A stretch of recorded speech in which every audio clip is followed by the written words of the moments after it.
after party tonight? Yeah! Good, you're doing so good.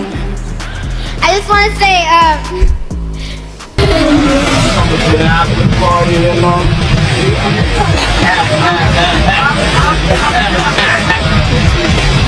Oh my goodness. We should have picked up on the fact that Diddy was out here diddling people a long time ago, especially when he asked this 13-year-old girl if she was coming to the after party. I mean, it seems like for years Diddy was dropping clues, but we weren't on our Kojak and we were out here missing all the clues. I gotta tell you, if Telly Savalas was still alive, Telly Savalas would be very disappointed with us. Hey yo, thanks for tuning in to The Source, your source for celebrity news. Okay, so check this out.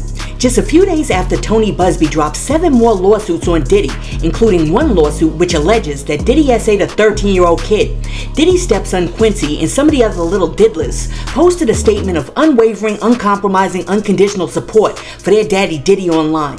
In a statement which was posted on Instagram and directed directly to Diddy, Quincy wrote, "The past month has devastated our family.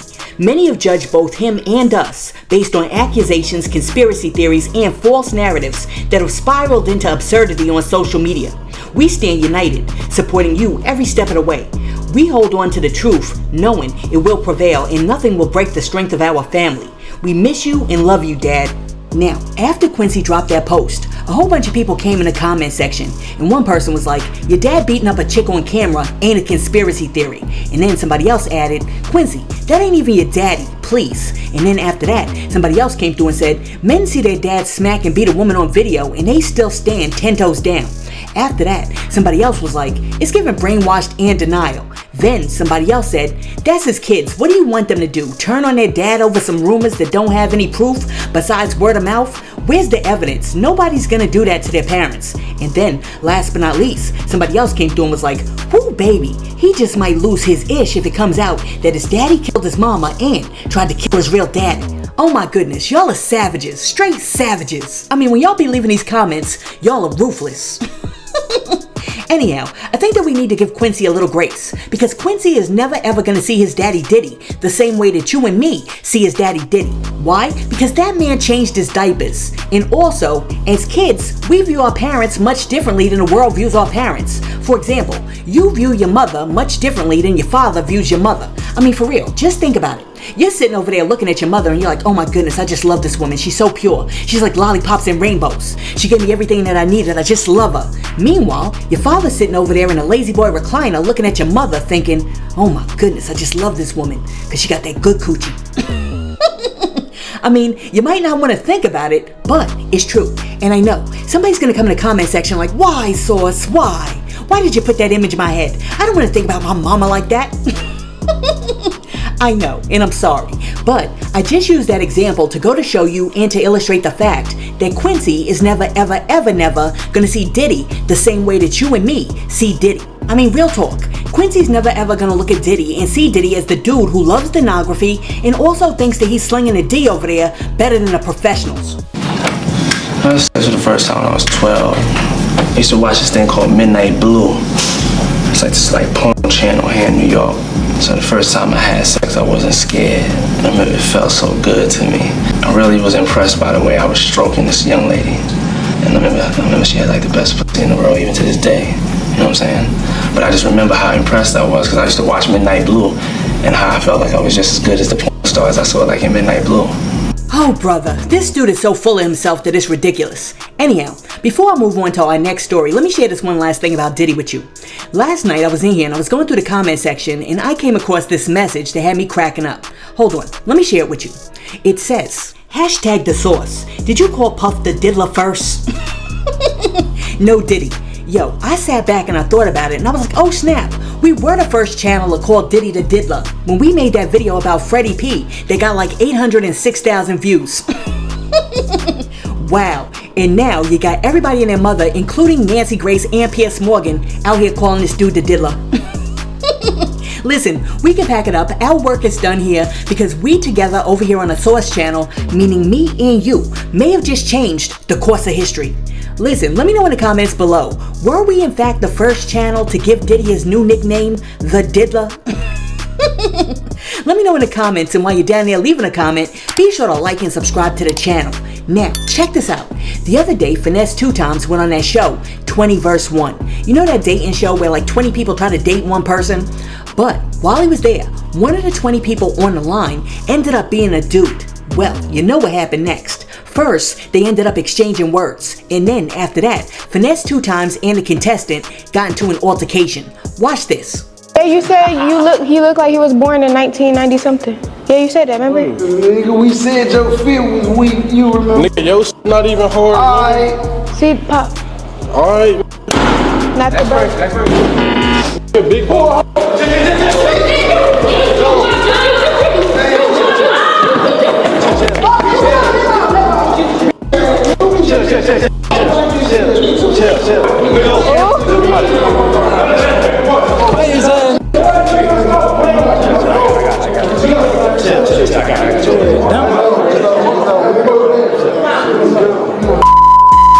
Finesse 2 times a hoe on my mama. He got a grown man come sneak me from the back.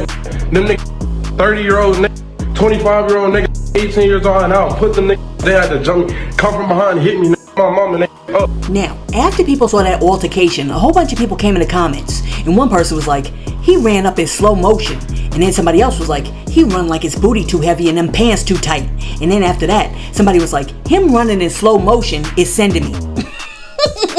Listen, why did Finesse 2 Times do the reverse Usain Bolt? I mean, instead of it taking him 10 seconds to run 100 meters, it took Finesse 2 Times 100 seconds to run 3 meters. I am done. But let me say this, because this is más importante. It's 2024, and the days of dudes wanting to fight feathery dudes because feathery dudes tried to kick it to him has got to stop.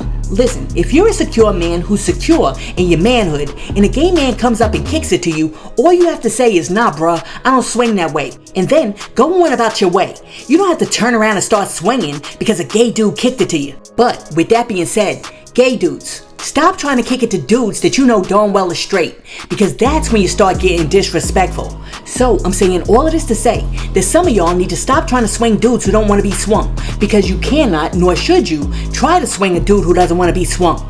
Listen, let me know in the comments, do you think that Finesse 2 Times was dead wrong for having his boys jump this dude who came on the show in hopes that he could swing Finesse 2 Times his way?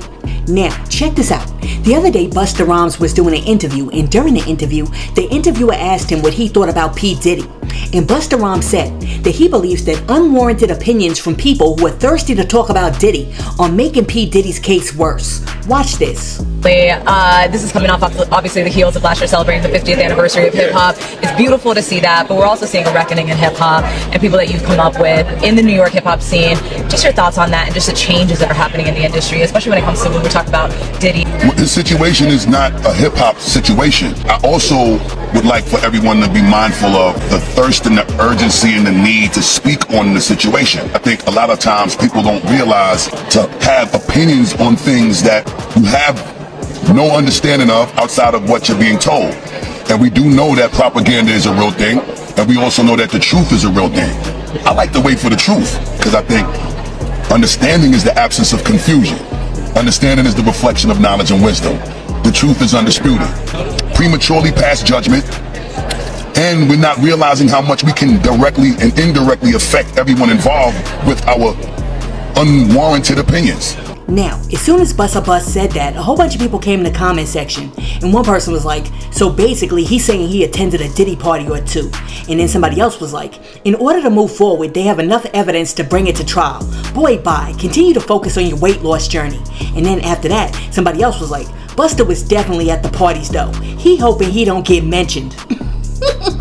Listen, y'all be killing me, because anytime a celebrity doesn't come out and like totally pounce on Diddy, y'all be like, yeah, he was at that party. Now, we all know that Busta Rhymes was definitely at the Diddy parties, but that doesn't mean that Busta was at the parties. You know what I'm saying? Now, one celebrity who just got called out for being at the parties is Ray J. Well, y'all check this out. Ray J in the building. He has his own news channel. Yeah, if you guys make sure you turn in. Brother. Love the feet, man. Wow, thanks, man. Of course, man, you know. So he was just saying. You've been to the party, you know it's all white, baby. You know it's all white? Yeah. Dancing, nigga, dancing. No, Still no, dick. no. So what you saying is, though, honestly, like, since we are on the topic, you have been to No. actual No, bro. freak off. You're lying. Love and a happy, but wait a minute, something going wrong. We keep going viral too much, and we want to eat off. Who, me? You do too. No, I do. Yeah, no, the only person going viral is me. Can we do a vote? Can we vote? How many more times has Orlando been viral than Ray J?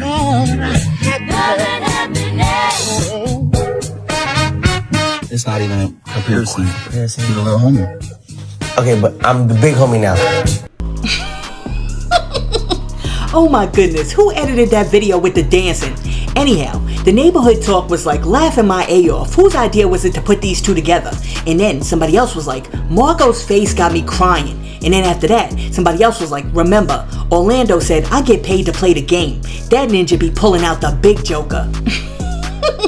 Listen, I can't even focus whenever I see these videos with Orlando Brown, because I'm sitting over here thinking, why in the world does this dude have an entire closet full of 1987 prom tuxedos with the big bow ties? I mean, is it just me? Because you can't just pick those up at Marshall's. I mean, you can't walk into Marshall's and get yourself a 3-piece velour tuxedo with the big lapels and a big bow tie. So that means this ninja is somewhere getting these custom made. Oh my goodness, social media is a special place, isn't it? And one person who seems to be cashing in big time on social media is Ray J. Because if you haven't noticed, Ray J has been all over the place since Diddy got locked up. Because Ray J realizes that there's a new opening for a new black billionaire mogul. Listen, Ray J ain't stupid. Yo, let me know down below. Do you guys believe that Ray J has what it takes to be America's next top black billionaire? Or do you think Ray J better simmer down over there because he finna be locked up right next to Diddy? Let me know in the comment section below. Alright, so let me ask you guys a very interesting question. Y'all have been getting on everybody for going to Diddy parties. I mean, as soon as you see a photo, y'all are like, oh my goodness, so-and-so is sus. Well, my question is, if you feel that way, then how come y'all won't be getting on Donald Trump? Source, can you please show that photo of Donald Trump at the Diddy party? I'm just saying, don't be surprised if you find out that Donald Trump is on one of them freak-off tapes. Listen, let me pose a question to all of my staunch Trump supporters out there. If you found out that Donald Trump was on one of them freak-off tapes, would you still vote for the Donald? Let me know in the comments. Now, check this out. You know how the other day I told y'all about Trump going to work at McDonald's and rolling up his sleeves and making them fries and then taking them fries and walking them fries to the drive-thru window and handing out them fries, and all of those Republicans driving up to the drive-thru window and they were like, honk honk, I'm proud to be an American. Well, it turns out that whole darn thing was staged. Check this out. But I could do this all day. I wouldn't mind this job. I like this job. I think I might come back and do it again. Thank you. Our editorial team very quickly exposed Donald Trump's McDonald's stunt in Pennsylvania, where he was trying to, I guess, troll Vice President Kamala Harris by working the fry machine, because he's obsessed with the fact that she once worked at McDonald's, and he claims that she's lying because she didn't put it on her law resume when she was a lawyer. Now, what we uncovered was that this specific McDonald's was actually closed for the day, that Donald Trump and his team made rehearsals with respect to the PR stunt. It was shut down, the McDonald's. They did rehearsals before it took place. They brought in all of their MAGA supporters to pretend that they were actual customers at this McDonald's, which was closed down. We also identified that this specific McDonald's is actually owned by a franchise owner who has fought against raising the minimum wage to a living wage, and the franchise owners McDonald's have been subject to many protests for people regarding their work conditions. Now, I know that you think that you know what I'm gonna say before I even say it, but guess what? I'm not gonna say it. Why? Because I could care less that this McDonald's was closed down and that Trump was over there staging the whole thing.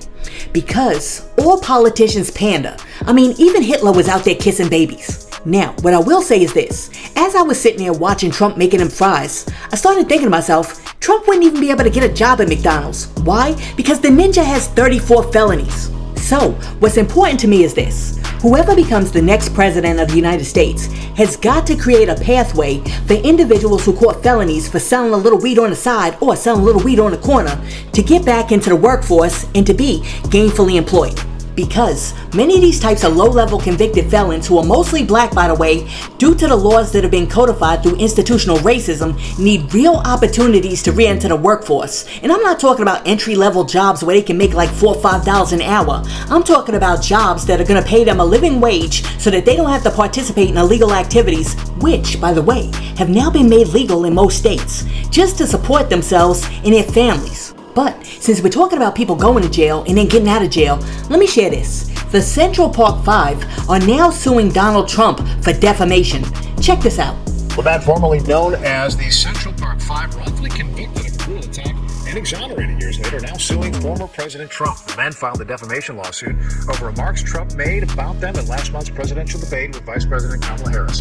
Trump falsely said they killed an individual and pleaded guilty. The victim did not die, and the men, then teenagers, confessed under duress. Their attorney tells the Associated Press the men are upset because Trump essentially defamed them in front of 67 million people, forcing them to clear their names all over again. Now, for all y'all out there who aren't aware of what happened to the Central Park Five, now known as the Exonerated Five, let's do a quick recap. I want us to remember what happened that day and be horrified by ourselves. New York in the late 1980s was a completely schizophrenic, divided city. New York's now the capital of racial violence. If I had more bullets, I would have shot them all again and again. Criminality, gang wars, drug wars. Who was supposed to be afraid? It would have been irrational not to be afraid. Off with the camera, man!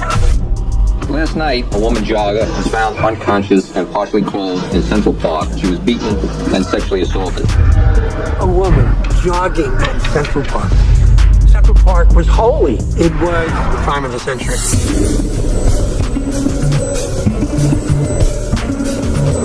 Five youths were arrested at 96th Street, all between 14 and 15 years of age. You can only imagine the pressure to have this crime solved and solved quickly. First we was all together, then they started to put us in different rooms separately. What did you do? Who were you with? Who did you come with? The tone was very scary. I felt like they might take us to the back of the precinct. Never go home until you give up the story. I told my son, go to the park at night. I feel guilty. I'm telling the guy, I don't know what you're talking about. They're getting a little angry. And they're like, you know, you did it, didn't you? He had been interrogated for over 24 hours. That amounts to murder. These young men were guilty. It was almost unquestioned. The police controlled the story. They created the story. They seized on the fears of the people, wilding the bestial characterization of the black man. There's no DNA match whatsoever to any of these boys. I was going nuts. No blood on the kids. Nobody could identify them, but if they confessed, and that was not good. A lot of people didn't do their jobs. Reporters, police, prosecutors, defense lawyers. This was institutional protection. We falsely convicted them, and we walked away from our crime. It's the ultimate siren that says none of us is safe. Now, after those 5 young black boys were brought into the precinct and coerced by the cops, Donald Trump decided to take it upon himself to take out full-page ads calling for the death penalty because he was like, they're animals who deserve to die. Check this out. There was a orange-haired real estate developer in New York at the time of the Central Park jogger case who took out full-page ads in all of the daily newspapers asking for the return of the death penalty and more police. Of course I hate these people, and let's all hate these people because maybe hate is what we need if we're going to get something done. And he believed that these children should be executed, even though, of course, even the return of the death penalty would disqualify the execution of children. It was horrific then. It's horrific to hear it now.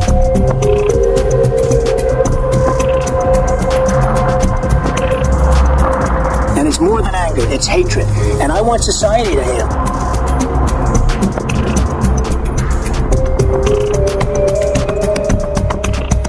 We should be talking about it, talking to the now men who went through this and always having our ear to the ground to this pernicious racism in our country that exists despite the fact that we know in our hearts that you judge a person by the content of their character and not by the color of their skin. I'm quoting Dr. Martin Luther King. Now, interestingly enough, if you were alive back in the day and you remember all of this clearly, then you remember that even though Donald Trump had so much to say about the Central Park Five, he ain't had nothing to say when Robert Chambers, the preppy Central Park artist, got arrested. I mean, do you guys remember that? Because when that happened, Trump ain't had nothing to say. There were no full-page ads, and he certainly wasn't on TV talking about...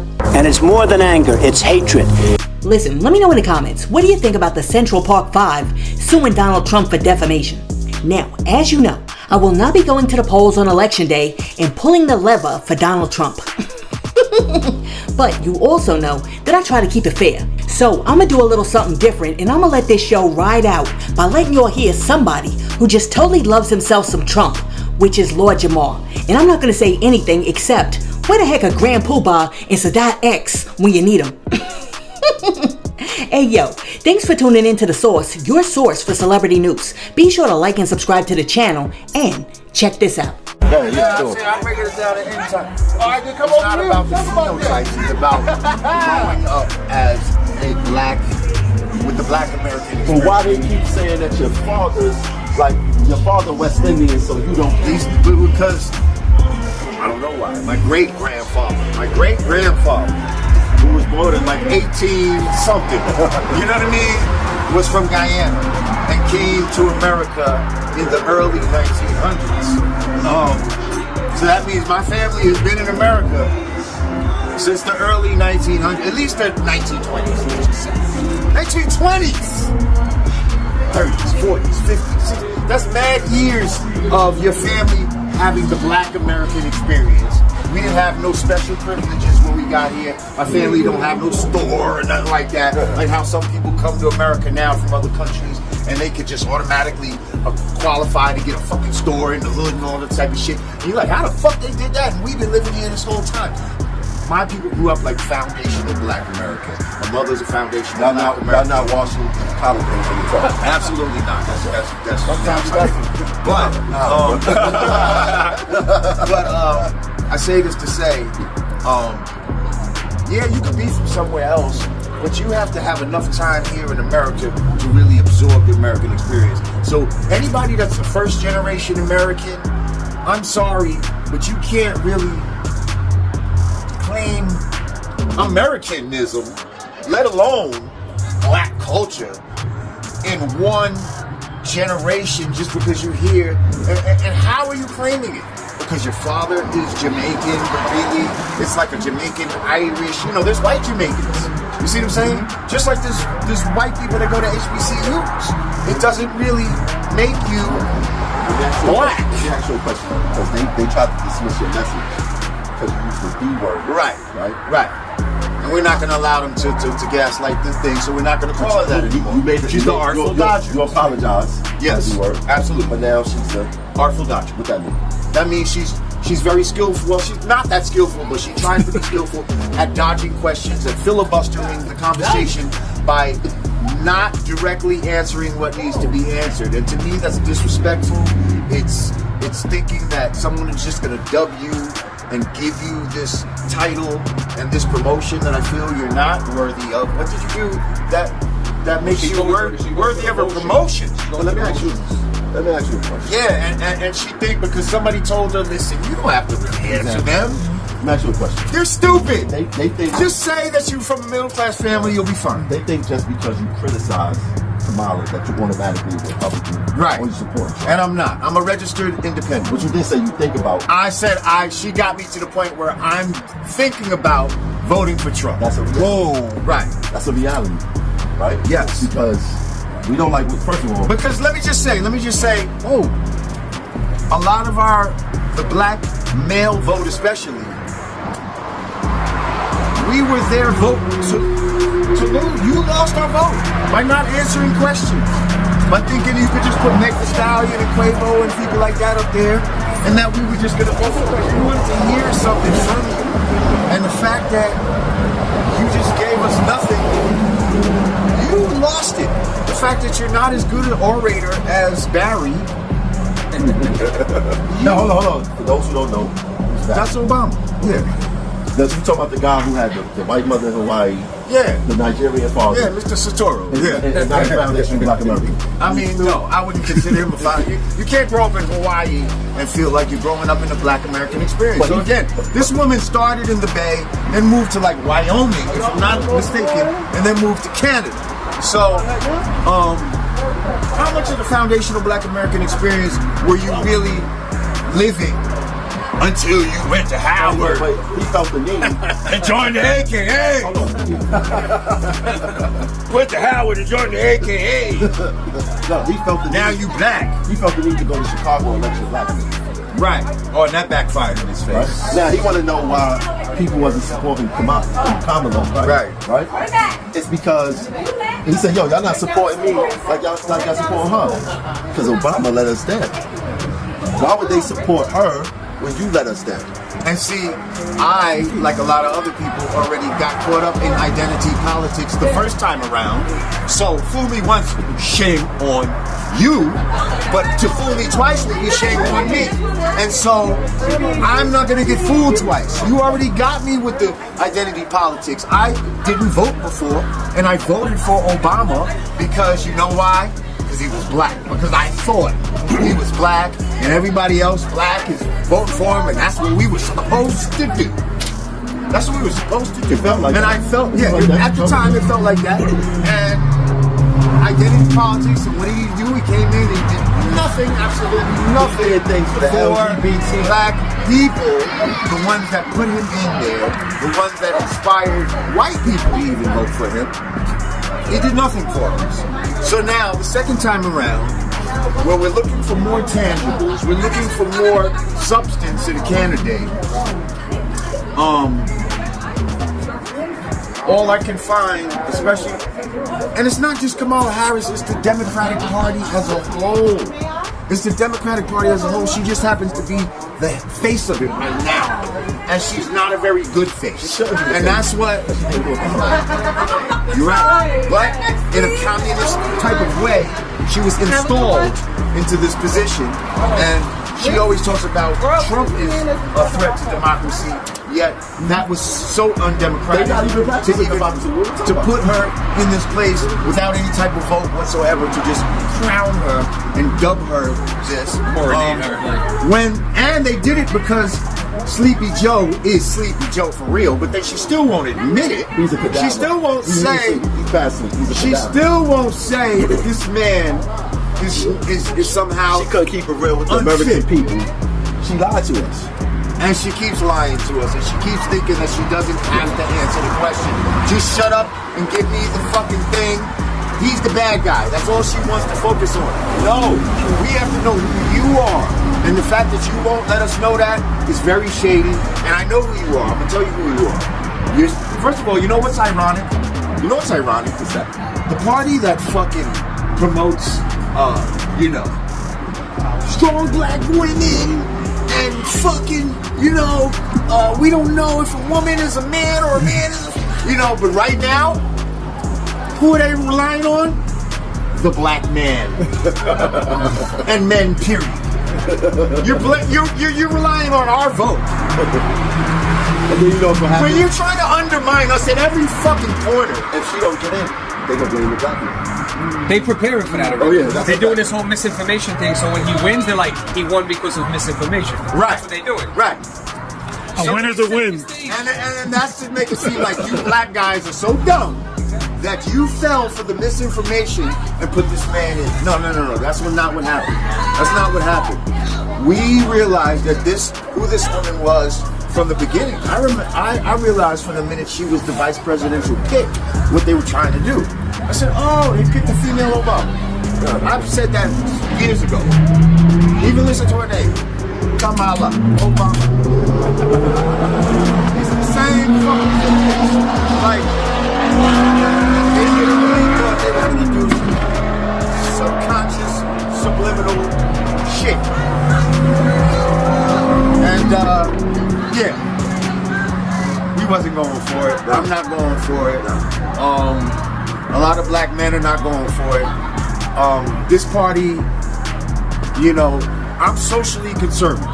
So that means I don't believe in abortion.